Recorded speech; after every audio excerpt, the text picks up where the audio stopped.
Do you know why people end up sitting on a fence waiting to make a decision? It's fear.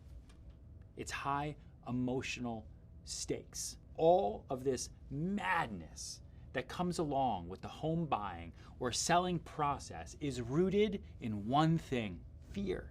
Fear of making the wrong decision, fear of making the right decision, fear of making any decision. You know how hard it is to make decisions? We don't want to make any decisions. Fear of buying this with your partner. Am I stuck with that person? The bills, what if the market, my job, everything. We are naturally terrified people. We're afraid of our own shadows most of the time. I had this buyer a while back. Dude had just gotten divorced, 2 kids, lots of stress, lots of feelings, and he falls in love with this listing. This huge house on the water. It was a great, great location. But the issue is the market, right? It was an awful time to buy. Seller's market, interest rates were low, the whole shebang. People were just buying things left and right, so pricing was high. But this guy needs a place to live, right? Couldn't find a rental because the rental market was also through the roof. So we had no choice. And he's super concerned about getting a good deal. I don't want to be taken advantage of. My ex took advantage of me. I'm not letting the market take advantage of me, he would tell me over and over and over. I know this guy has the money to buy this house at full market value, and even if he sold it for half off in 10 years, he wouldn't even realize that he lost money, okay? He's got the money, he understands. But it's okay. Everyone deserves to want to get a good deal, and no one should be taken advantage of. And he doesn't really seem to care about how much it costs. He was only concerned with it being a good deal. So it became clear to me that fear is not of spending the money. So I started to ask questions and investigate a little bit. I zoomed out.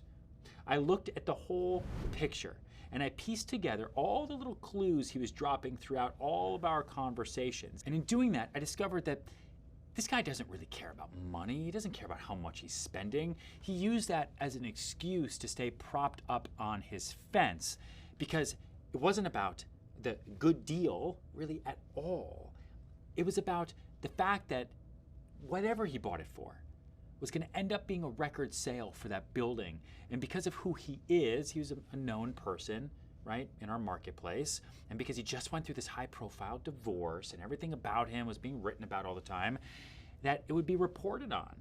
And so his fear was that his ex-wife would read the papers and know that he spent that kind of money on a house when the market was not in his favor, and that she could use it against him down the line.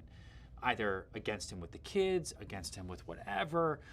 She would hold these grudges over him all the time, and it's the last thing he needed. It was more about the principle and his ego and his issues with his ex-partner than it was the actual cost that he made it all about, right? That he was telling me it was all about.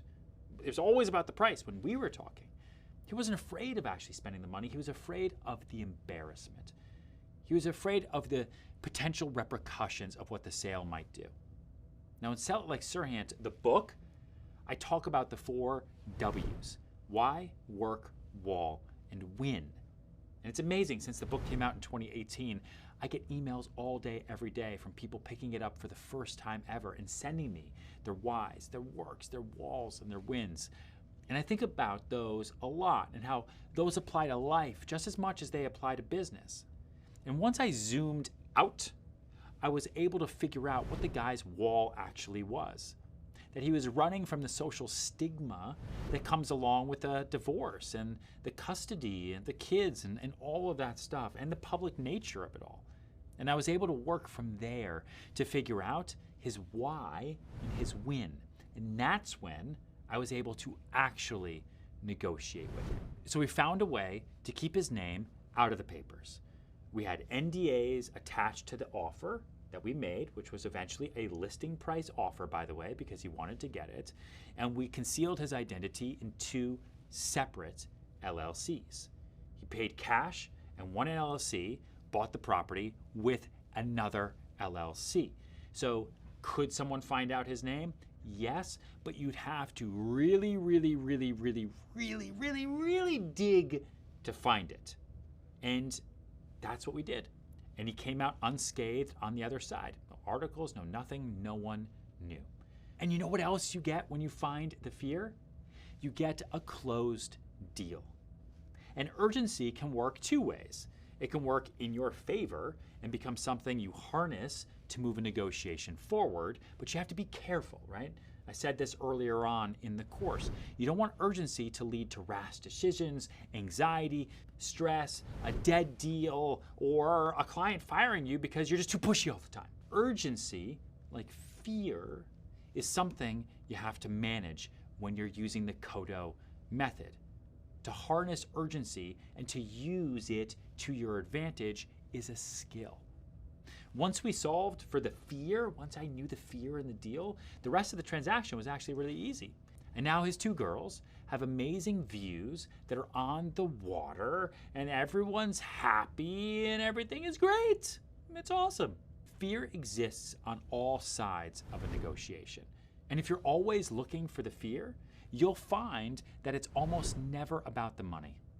Pride, ego, principle, whatever. But most times it's not money. Unless you're really dealing with somebody who just doesn't have the money and they can't afford it. Then maybe you're looking outside their budget and maybe we should have a different conversation. And because the wall is so often stemming from these emotions that are so powerful to us, the sale of a home can cut really, really deep. And learning to negotiate, especially with your own client, is what helps you get through that together. I think about a doctor in these cases, actually. Doctors are negotiating all day. And most of that negotiation happens with their patients. And when a doctor delivers bad news, she's never going to be like, well, we found this thing, and I know it's scary, but we're just going to let it play out, and we'll see what happens. I don't think that's what the doctor's going to do. I mean, maybe some doctors are like, walk it off. It's just a lump. I don't think so. Okay? A good doctor is going to present the issue and then present options. So you bring a problem to the table with multiple solutions and strategies. They recognize the fear. They work from it. Like, I understand that you're afraid, but here's what we need to do and why we need to do it. Right? And remind people too, even if you're earlier in your career, you do this all the time. I've been in this situation before. We are in this together. I understand what you're feeling, right? At the end of the day, people are using you because you're confident and you have experience in some way, shape, or form. Otherwise, they're just going to go to the internet, who has no feelings whatsoever. Now, the deal I was talking about was the same for me, right? Now, no, I'm not comparing myself to a brain surgeon or, a doctor, but the concept is the same. You look for the fear and then you work to find a viable way past it.